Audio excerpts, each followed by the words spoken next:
एक बार की बात है, बागिन के दो छोटे बच्चे माँ के मरने के बाद अनाथ हो जाते हैं और उन दोनों की जिम्मेदारी बागिन की दोस्त मीना बागिन ले लेती है। मीना सभी जानवरों के सामने तो उन दोनों बच्चों की जिम्मेदारी हंसी खुशी ले लेती है, लेकिन जानवरों के जाने के बाद मीना बागिन बोलती है, अरे ये मैंने क्या गले में सांप पाल लिया है। अब मैं इन दोनों बच्चों को कैसे पालूंगी। ऐसे ही 2-3 दिन बीत जाते हैं और मीना बागिन अब उन दोनों बच्चों से बहुत परेशान हो गई थी। अब तो वो उन दोनों बच्चों पर जुल्म भी करने लगी थी और उन दोनों से पूरा काम कराती थी। एक दिन वो उन दोनों से बोलती है, अरे ओ कामचोरों, चलो जाओ और मेरे लिए जंगल से भोजन का इंतजाम करो, मुझे बहुत भूख लगी है। दोनों छोटे बच्चे मीना बागिन की यह बातें सुनकर उसके लिए भोजन की तलाश में जंगल के लिए निकल पड़ते हैं और कुछ देर बाद जानवरों का कच्चा मांस लेकर आते हैं। इतने से भोजन को देखकर मीना बागिन उन दोनों बच्चों को खूब डांटती है और उस सारे भोजन को वो अकेले ही खा जाती है। बेचारे बच्चे अब बहुत परेशान रहने लगे थे और वो अपनी माँ को बहुत याद किया करते थे। एक दिन वो दोनों जंगल से मीना बागिन के लिए भोजन लेने के लिए जा रहे थे, तभी उन्हें एक शेर शिकारी के पिंजरे में कैद हुआ दिखाई पड़ता है। शेर को पिंजरे में कैद देखकर उनमें से एक भाई उसे उस पिंजरे से आजाद करने के लिए आगे बढ़ता है, लेकिन तभी दूसरा भाई बोलता है, अरे रुको भैया, ये तो बब्बर शेर है। अगर हमने इसको आजाद कर दिया तो ये हमको ही खा जाएगा। तुम उसके पास मत जाओ भैया। अरे नहीं नहीं, अगर हम इसको आज़ाद कर देंगे तो ये हमें कोई नुकसान नहीं पहुंचाएगा। और तुम्हें याद नहीं, माँ ने मरने से पहले हमें क्या सिखाया था? उन्होंने कहा था अगर कोई भी कभी भी तुम्हें मुसीबत में दिखे तो उसे मुसीबत से तुरंत आज़ाद कर दो। ऐसा बोलकर अब वो उस शेर को पिंजरे से आजाद कर देते हैं। शेर जैसे ही पिंजरे से आजाद होता है तो वो उन दोनों का शुक्रिया करता है और उनके साथ जंगल में भोजन तलाश करने के लिए चला जाता है। थोड़ी देर बाद शेर उन दोनों को भोजन देकर उन्हें उनकी गुफा पर छोड़कर आता है, लेकिन इस बात से बागिन अनजान थी और वो उन बच्चों को देखकर उन पर भड़कने लगती है। अरे कामचोरों, कहाँ थे तुम इतनी देर से? मैं कब से इस खाने का इंतजार कर रही हूँ। चलो जाओ यहाँ से, आज तुम्हें कुछ खाने को नहीं मिलेगा, यही तुम्हारी सजा है। ये सुनकर शेर बागिन के सामने आकर खड़ा हो जाता है। अरे शेर महाराज, आप यहाँ कैसे? अरे बागिन, तुम इन बच्चों के साथ कैसा व्यवहार करती हो, मैं तुम्हें अभी बताता हूँ। नहीं नहीं शेर अंकल, आप बागिन आंटी को कुछ नहीं कहेंगे। ये तो हमारी माँ के समान है। और क्या हो गया अगर इन्होंने हमें थोड़ा सा डांट दिया तो? आखिर यही तो हमारा ख्याल रखती है। बच्चों को ऐसा कहते देख बागिन अपने किए पर बहुत शर्मिंदा होती है और वह उन दोनों बच्चों से माफी मांगती है। अब शेर वहाँ से वापस चला जाता है और बागिन अब उन दोनों बच्चों के साथ बहुत अच्छा व्यवहार करने लगी थी। कुछ दिन बीत जाते हैं और एक दिन उस जंगल में एक डायनासोर आ जाता है। वह डायनासोर बहुत ही खूंखार और भूखा था और वो कैसे भी करके अपना पेट भरना चाहता था। तभी उसकी नजर उन दोनों बच्चों पर पड़ जाती है और उन्हें देखकर तो उसके मुंह में पानी ही आ जाता है। वह तुरंत ही दौड़कर उन बच्चों के पास पहुंच जाता है। उस डायनासोर को देखकर बच्चे तो डर जाते हैं और तभी वहां मीना बागिन भी आ जाती है। मीना बागिन को देखकर डायनासोर और भी ज्यादा खुश हो जाता है और बोलता है, अरे वाह, आज तो मेरी कई दिन की भूख मिटने वाली है और आज तो मैं पेट भर के खाना खाऊंगा। ये सुनकर मीना बागिन घबरा जाती है। नहीं नहीं, तुम चाहे मुझे खा लो, लेकिन मेरे बच्चों को छोड़ दो। नहीं नहीं, आज तो तुम सभी मेरा निवाला बनोगे। और चलो, अगर तुम कह ही रही हो तो मैं पहले तुम्हें ही अपना शिकार बना लेता हूँ। ऐसा बोलकर डायनासोर बागिन पर हमला कर देता है और वो दोनों बच्चे खूब जोर जोर से रोने लगते हैं। उनके रोने की आवाज पास से ही गुजर रहा शेर सुन लेता है। अरे ये तो बागिन और उसके बच्चों की आवाज है। लगता है वो किसी मुसीबत में है। मुझे जल्दी से उनके पास जाना होगा। अब शेर दौड़ता हुआ डायनासोर के पास पहुंच जाता है और उस जालिम डायनासोर को बागिन पर हमला करते देख शेर भी उस पर हमला कर देता है और उस डायनासोर को वहीं पर जान से मार डालता है और बागिन से बोलता है, बागिन बहन, आज तुमने माँ होने का फर्ज निभाया है। आज से मैं तुम्हारा रक्षक बनकर तुम्हारे साथ रहूंगा। अब शेर बागिन और बच्चों के साथ रहने लगता है और उनकी रक्षा करता है। अब वो चारों हंसी खुशी जंगल में रहने लगते हैं।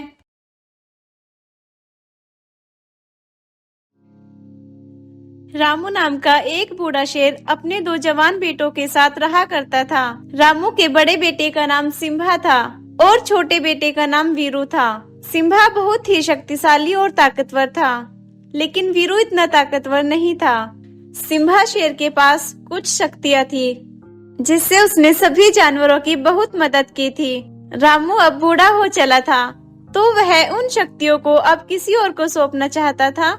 कुछ दिन बाद रामू वीरू की शादी एक रानू शेरनी से करा देता है। रानू एक होशियार और रहमदिल शेरनी थी। तब रामू वीरू को अपने पास बुलाता है और कहता है, वीरू बेटा, मेरी बात ध्यान से सुनो। आज से मैं तुम्हें तुम्हारी शादी का एक तोहफा देता हूँ। आज से मैं तुम्हें अपनी जादुई शक्तियाँ देता हूँ। आज से तुम इन शक्तियों से जानवरों की रक्षा करना और हमेशा सच के साथ खड़े रहना। तब रामू वीरू को अपनी शक्तियाँ दे देता है। 2 दिन बाद ही रामू की मृत्यु हो जाती है। अब सिम्हा अपने पिता की गुफा में रहने लगता है और वीरू अपनी पत्नी के साथ अलग गुफा में रहता है।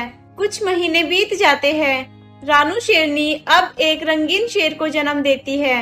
वीरू और रानू शेरनी अपने अनोखे बेटे को देख देख कर बड़े खुश होते हैं। तब रानू शेरनी अपने बेटे का नाम बगीरा रख देती है। रानू और वीरू अपने बेटे के साथ बहुत खुशी से रहते हैं। एक बार वीरू के पास एक भालू अपने जख्मी बेटे को उठा लाता है और कहता है, अरे सुनो सुनो महाराज, मेरा बेटा खेलते हुए पहाड़ी से गिर गया है। मैं हकीम बंदर को बुला कर लाता हूँ। इतना आप मेरे बेटे का ख्याल रखना। रुको भालू, तुम्हें चिंता करने की कोई जरूरत नहीं है। मैं इसको अभी ठीक कर देता हूँ। तब वीरू भालू के बेटे को अपनी शक्तियों से बिल्कुल ठीक कर देता है। ये देख भालू हैरान हो जाता है। अरे वाह महाराज, आपके पास ये शक्तियाँ कहाँ से आई? भालू, ये शक्तियाँ मुझे मेरे पिताजी ने दी है। इन शक्तियों से मैं सभी जानवरों की रक्षा करूँगा। यह सब दूर खड़ा सिम्हा देख रहा था। वीरू के पास वह शक्तियाँ देख सिम्हा दंग रह जाता है। अरे ये शक्तियाँ इस वीरू पर कहाँ से आई? लगता है ये शक्तियाँ इसके पिताजी ने दी है। मुझे इससे ये शक्तियाँ छीननी होगी। इन शक्तियों को पाकर मैं बहुत शक्तिशाली बन जाऊंगा। अब रात होने पर मुझे वीरू और इसके बेटे को जान से मारना होगा। तब रात के समय सिम्हा वीरू की गुफा पर आता है और वीरू को मार देता है। तभी रानू शेरनी की आँख भी खुल जाती है और वह अपने बेटे को लेकर वहाँ से भाग जाती है।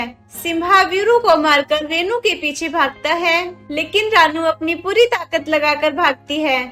कुछ देर बाद रास्ते में रानू को एक गाय मिलती है, जो कि रानू की एक अच्छी मित्र थी। अरे क्या हुआ रानू दोस्त, तुम इतनी परेशान क्यों लग रही हो? देखो दोस्त, मेरे पास ज्यादा समय नहीं है। सिम्हा ने अपने छोटे भाई वीरू को मार डाला है। वह अब मेरे बच्चे को भी मार डालेगा। गाय दोस्त, तुम मेरे बच्चे को यहाँ से दूसरे जंगल ले जाओ और इसका अच्छे से ख्याल रखना। जाओ गाय, जल्दी जाओ। तब गाय बगीरा को लेकर वहाँ से चली जाती है। कुछ ही देर बाद रानू के पास सिम्हा पहुँचता है। क्यों रे शेरनी, कहाँ छुपाया है तूने अपने रंगीन बेटे को? मैं उसे ढूंढकर जान से मार डालूंगा और इस जंगल को अपने कब्जे में कर लूंगा। हा हा हा हा। सुबह होने पर सिम्हा रानू को एक पिंजरे में कैद कर देता है और उसकी निगरानी के लिए अपने सबसे ज्यादा भरोसेमंद दोस्त बाघ को बिठा देता है और फिर अपनी गुफा पर पहुंचकर सभी जानवरों को बुलाता है और कहता है, जिसने भी कहीं रानू के बेटे को देखा है या किसी ने उसे छिपाया है तो तुरंत मेरे हवाले कर दे, नहीं तो उसका अंजाम अच्छा नहीं होगा। गाय भी वहीं पर खड़ी थी, लेकिन वह रानू की बहुत वफादार दोस्त थी, इसलिए वह सिम्हा को कुछ भी नहीं बताती। अब गाय आधा समय जंगल में रहती और आधा समय रानू के बेटे के साथ बिताती और उसका बहुत अच्छे से ख्याल भी रखती थी। उधर सिम्हा उन शक्तियों से कुछ जानवरों को परेशान भी करता था और उनसे जबरदस्ती काम कराता था। अब कुछ साल ऐसे ही बीत जाते हैं। बगीरा अब जवान हो चला था, तो वह अपनी माँ से बोलता है, सुनो माँ, मैं पास वाले जंगल में घूमने के लिए जा रहा हूँ। गाय बगीरा को वहाँ जाने से रोक लेती है, लेकिन एक बार बगीरा बिना बताए ही दूसरे जंगल की ओर चल देता है। गाय बगीरा को गुफा में न पाकर बहुत ज्यादा परेशान हो जाती है। हे भगवान, ये बगीरा उसी जंगल की ओर तो नहीं निकल पड़ा मुझे उसे रोकना होगा। तभी गाय जाकर बगीरा को आवाज देने लगती है। बेटा, बेटा बगीरा, बेटा कहाँ हो तुम? बगीरा कहाँ हो तुम? गाय को आवाज देते सिम्हा सुन लेता है और उसके पास आकर कहता है, अरे गाय, तुम किसे आवाज दे रही हो? तुम्हारा तो कोई बेटा भी नहीं है। अरे नहीं महाराज, ऐसी तो कोई बात नहीं है। मैं भी ना ऐसे ही आवाज देने लगी थी। गाय सिम्हा शेर को झूठ बोलकर वहाँ से चली जाती है, लेकिन सिम्हा को उस पर शक होता है और वह छुपकर पीछा करता है। कुछ देर बाद गाय बगीरा को ढूंढ लेती है। बगीरा, मैंने तुम्हें यहाँ आने से मना किया था ना? अब चलो जल्दी से मेरे साथ चलो। वो दोनों वहाँ से लौट ही रहे थे कि सिम्हा उनके सामने खड़ा होता है। गाय सिम्हा को देखकर थर थर कांपने लगती है। अच्छा, तो तुमने इसे अब तक मेरे से छुपा कर रखा था। ये तुमने गद्दारी की है गाय। अब मैं तुम्हें नहीं छोड़ूंगा। तुम्हें इसकी सजा मिलकर रहेगी। तब सिम्हा उस पर अपनी शक्तियों से वार करके गाय को घायल कर देता है। यह देख बगीरा को बहुत गुस्सा आता है। सिम्हा बगीरा को उसके माता पिता के बारे में सब कुछ बताता है। यह सुन बगीरा गुस्से से लाल हो जाता है। तब उनके बीच लड़ाई शुरू हो जाती है, लेकिन सिम्हा बगीरा को भी घायल कर देता है। तब गाय बगीरा को लेकर वहाँ से भाग जाती है और कुछ झाड़ियों में छुप जाती है। गाय और बगीरा जंगल में पहुंचकर कुछ जानवरों को बुलाते हैं। उधर अगले दिन सिम्हा का दोस्त बाघ सिम्हा के पास जाता है और कहता है, अरे देखो दोस्त, मैं कई सालों से उस शेरनी की निगरानी कर रहा हूँ। मैं सोच रहा था कि मैं भी एक दिन का राजा बनूं, वह भी तुम्हारी शक्तियों को पाकर। दोस्त, मैं भी देखना चाहता हूँ राजा बनकर कैसा लगता है। अरे दोस्त, तुम मेरे सबसे करीबी और वफादार दोस्त हो। मैं तुम्हें आज एक दिन का राजा बनाता हूँ। ये लो मेरी शक्तियाँ। तब सिम्हा बाघ को अपनी शक्तियाँ देकर एक दिन राजा बना देता है। कुछ देर बाद बाघ सभी जानवरों को गुफा पर बुलाता है। सभी जानवरों के साथ गाय भी आती है और बोलती है, सुनो बेटा बगीरा, उतार दो तुम इस खाल को और इन शक्तियों से मार डालो इस सिम्हा को। तब बाघ की खाल में खड़ा बगीरा बाघ की खाल को अपने ऊपर से उतार देता है। यह देखकर तो सिम्हा के माथे से पसीने छूट जाते हैं। बगीरा की इस बड़ी चाल को देखकर सभी जानवर भी दंग रह गए थे। दरअसल जब बगीरा और गाय ने सभी जानवरों को इकट्ठा किया तो एक प्लान बनाया था। सुनो बगीरा, सिम्बा का सबसे करीबी दोस्त बाघ है। आज रात तुम जाकर बाघ को मार डालना और फिर बाघ की खाल को पहनकर सिम्बा के पास जाना और उसको एक दिन का राजा बनने के लिए कहना। वो तुम्हारी बात कभी नहीं डालेगा, क्योंकि वो तुम्हें अपना सबसे करीबी और अच्छा दोस्त समझता है। इस तरह से बगीरा ने सिम्हा से वह शक्तियाँ आसानी से छीन ली और उन शक्तियों से सिम्हा को जान से मार डाला और फिर उसके बाद से अपनी माँ शेरनी के साथ वो जंगल में हंसी खुशी रहने लगा। एक बार की बात है, एक बड़ा ही सुंदर राज्य था। उस राज्य में बस शेर ही शेर रहते थे। वे सब शेर सोने के बने थे। उनका राजा एक विशाल गोल्डन शेर था। वह जादुई शक्तियों वाला था और बहुत ही ताकतवर था। उसकी ताकत इतनी थी कि उसका मुकाबला कोई भी नहीं कर पाता था। वहीं एक शैतान जादूगर भी रहता था। वह गोल्डन शेर की शक्तियों को छीनकर पूरी दुनिया पर अपनी हुकूमत चलाना चाहता था। एक दिन वह शैतान जादूगर सोचता है, वह गोल्डन लायन तो बहुत ही ताकतवर है और उसकी सेना भी बहुत बड़ी है। मुझे भी उसके जैसी सेना बनानी होगी, तभी मैं उसकी शक्तियाँ छीन पाऊंगा। अब वह सेना बनाने के लिए पृथ्वी पर आता है और एक जंगल में कई सारे शेर एक साथ अपना भोजन कर रहे होते हैं। तभी वहाँ पर वह जादूगर आ जाता है। वह जादूगर अपनी जादुई शक्तियों से उन सभी शेरों पर जादू का इस्तेमाल करता है और उन सभी शेर को अपना गुलाम बना लेता है और वहाँ से सभी को लेकर गायब हो जाता है और अपनी दुनिया में पहुँच जाता है। वे सब शेरों को शैतानी शक्तियाँ देकर जो भी शेर बना देता है। हा हा हा, अब मैं एक एक करके पृथ्वी के शेरों को उठा लूंगा और एक बड़ी सेना बनाकर गोल्डन शेर को मार दूंगा और उसकी सारी शक्तियाँ छीन लूंगा। हा हा हा हा। वहीं पृथ्वी के एक जंगल में एक शेर और बाघ मानव रहते थे। वे दोनों बहुत ही अच्छे दोस्त थे। वे दोनों जंगल में एक साथ घूमते थे। बाघ मानव शेर की पीठ पर बैठकर सवारी करता था और दोनों ही बहुत ही खुश थे। बाघ मानव जादुई शक्तियों वाला था, लेकिन उसे इस बात का जरा भी घमंड नहीं था। एक दिन शेर अकेला ही शिकार पर निकलता होता है कि वह शैतान जादूगर उसी जंगल में आ जाता है और शेर को अपना गुलाम बनाकर वहां से ले जाता है। ये सब एक बकरी देख लेती है। वे भागी भागी बाघ मानव के पास आ जाती है। सुनो बाघ मानव, एक शैतान जादूगर महाराज शेर को पकड़कर अपने साथ ले गया है। क्या कहा? उस जादूगर की इतनी हिम्मत? वे मेरे दोस्त को पकड़कर अपने साथ ले गया। मैं उसे जिंदा नहीं छोड़ूंगा। वह शैतान जादूगर अपनी सेना के साथ गोल्डन शेर की दुनिया में पहुंच जाता है। गोल्डन शेर और शैतान जादूगर की सेना आमने सामने आ जाती है। पृथ्वी लोक पर बाघ मानव अपनी शक्तियों से सारा माजरा जान लेता है। अरे, मेरे दोस्त की जान खतरे में है, मुझे जल्दी से जाना होगा। वे दुष्ट जादूगर बहुत ज्यादा शक्तिशाली हो गया था और वह और उसकी सेना गोल्डन शेर और उसकी सेना को कैद कर लेते हैं।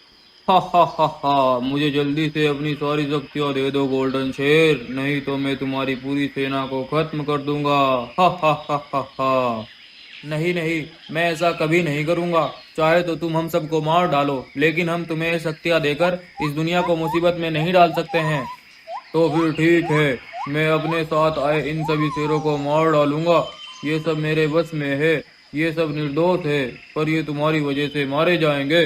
अब गोल्डन शेर सोच में पड़ जाता है। ये कैसी मुसीबत में फंस गया हूँ मैं। ये बेचारे शेर तो निर्दोष हैं और ये तो कुछ भी नहीं जानते। इन्हें मैं कैसे मरने के लिए छोड़ दूँ? फिर गोल्डन शेर जादूगर को अपनी शक्तियां देने के बारे में सोचता है और फिर शैतान जादूगर से बोलता है। ठीक है, मैं तुम्हें अपनी सारी शक्तियाँ दे दूंगा। पहले इन सब शेरों को अपने सम्मोहन से मुक्त कर दो। नहीं, पहले तुम मुझे अपनी सारी शक्तियाँ दोगे, तब मैं सबको आजाद कर दूंगा। गोल्डन शेर के पास अब कोई रास्ता नहीं बचा था। वह शैतान जादूगर की बात मान लेता है और जैसे ही वह जादूगर को अपनी शक्तियाँ देने लगता है, वह बाघ मानव वहाँ पर आ जाता है और अपनी शक्तियों से उस जादूगर को कैद कर देता है। कैद होते ही सभी शेर उसके सम्मोहन से आजाद हो जाते हैं और गोल्डन शेर और उसकी सेना को भी वह बाघ मानव आजाद कर देता है। वह गोल्डन शेर जादूगर को अपने कैद खाने में डाल देता है। गोल्डन शेर और सभी शेर मिलकर बाघ मानव का धन्यवाद करते हैं।